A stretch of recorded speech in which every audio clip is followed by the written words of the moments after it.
remember the old times.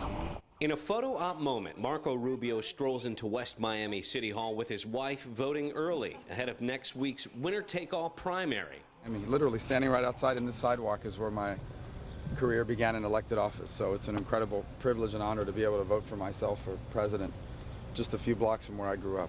A reminder to Florida voters that he's counting on them to give his struggling campaign a boost. He's also counting on a group of voters whose support could be pivotal: fellow Cuban Americans. There are nearly 800,000 Cuban American voters in the Sunshine State, many of them in South Florida, conservative and Republican, who backed the senator before. Marco, for me, is the best.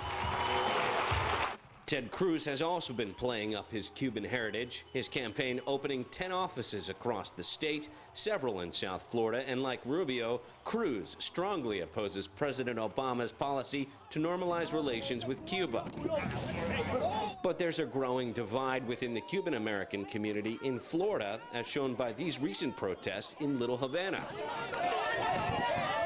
Today, the polling that FIU has done, in particular, like our Cuba poll, has demonstrated that, you know, there is a great support for opening relations with Cuba.